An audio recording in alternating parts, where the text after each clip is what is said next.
Драги ученици, добро дојдовте на час по ликовно образование во денешнава училница. Јас сум Марија Богатиновска од училиштето Никола Карев од Пробиштип и денеска ќе работиме нешто многу интересно што верувам дека досега не сте го работеле. Ќе обликуваме и моделираме со една нова постапка која што се вика каширање. Она што ќе го изработувате ќе биде по ваша желба. Што ќе биде цел на овој час? На овој час ќе се оспособувате за моделирање со помош на техниката каширање. Ќе се стекнувате со елементарно искуство за изработка на моделна маска или друга играчка.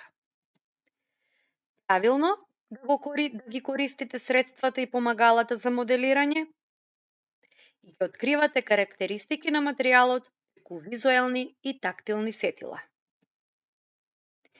Зборот каширање сигурно прв пат го слушате. Значи, тоа е една техника многу интересна во која со лепење на слоеви од хартија можеме да добиеме одреден облик или форма. Тој облик или форма може да се задржи и откако ќе се исуши смесата што ќе ја приготвиме, да остане трајна.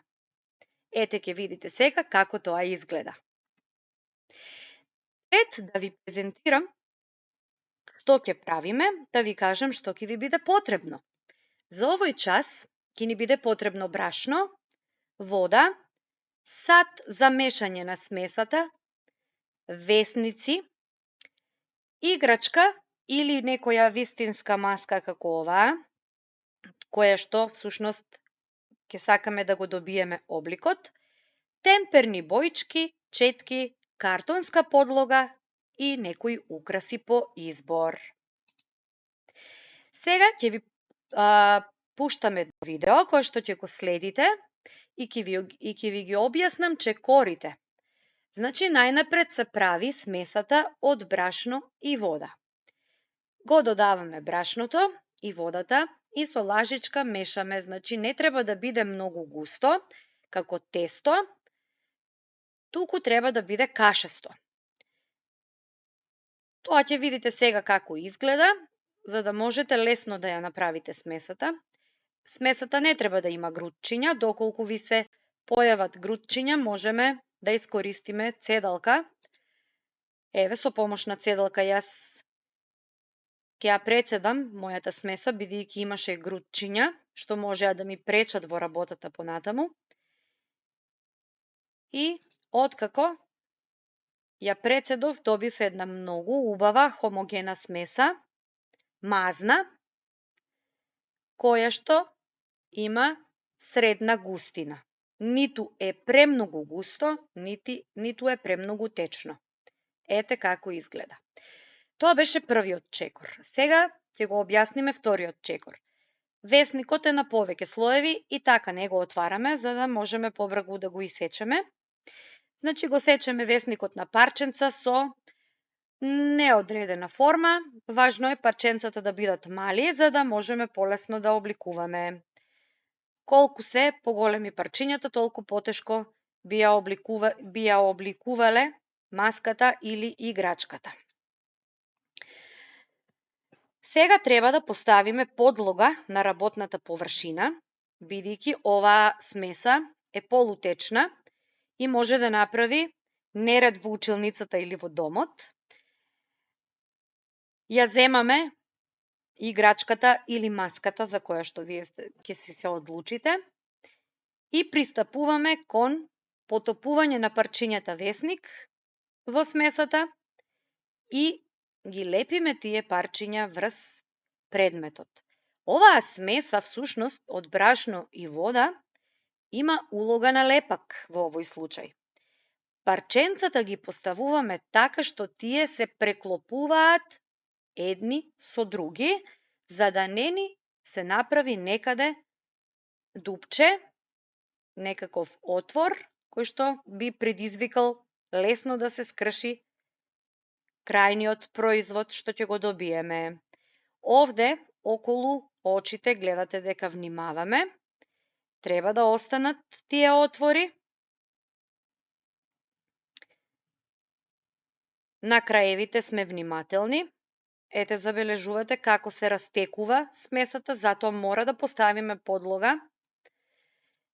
И сето ова да го работиме седејќи, бидејќи ако се шетаме додека ова го правиме, може да предизвикаме вистински неред. Треба да бидеме фокусирани на нашата работа, да ја извршуваме колку што е можно попедантно и поуредно. Важно е да се напомене дека треба да се направат повеќе вакви слоеви. Сега го правиме првиот слој, во кој што, всушност, ниту едно делче од вистинската маска не треба да ѕирка.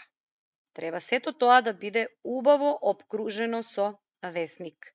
На оние делови што се остри или испапчени, посебно треба да внимаваме за весникот да го задржи обликот, бидејќи парченцата весник сега се прилагодуваат и можат да ја менуваат формата, меѓутоа маската, откако ќе ја направиме, ќе ја оставиме да се суши и потоа оној облик што ќе го добиеме, веќе не можеме да го менуваме. Внимаваме на краевите исто така, ништо да не излегува од рабовите. Тоа го работиме, значи, внимателно. Со преклопување. Преклопувањето на парченцата е задолжително за да ни се спои и да го добиеме обликот.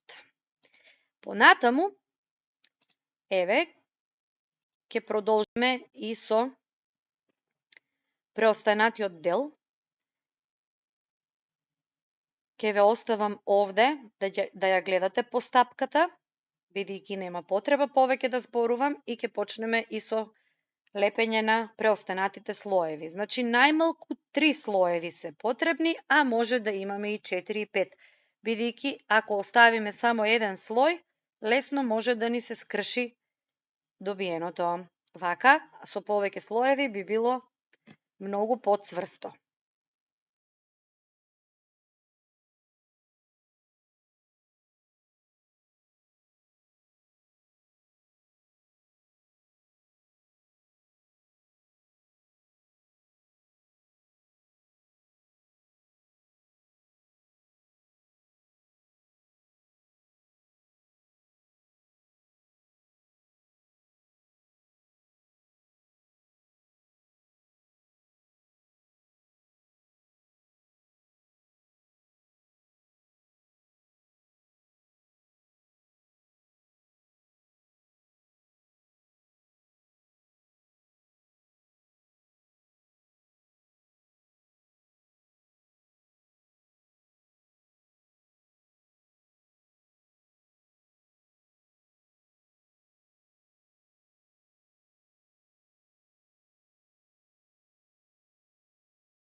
Ете, забележувате дека веќе нашата маска доаѓа до финалниот дел. Добро ја измазнуваме и потоа ја оставаме да се суши. Понекогаш е потребно дури неколку дена да ја оставиме смесата добро да се исуши. Таа, значи, веќе нема да биде прилагодлива, ќе биде цврста, ќе го прифати обликот од предметот што сме го обточиле или обколиле со весник и веќе нема да може да се менува. Внимателно ги обкројуваме, значи, деловите што се вишок и ја вадиме маската. Еве, ова е добиениот продукт. Еве неколку фотографии од изработка на ученици кои што на часот по ликовно правеа маски или играчки, еве ова гумено мече, например.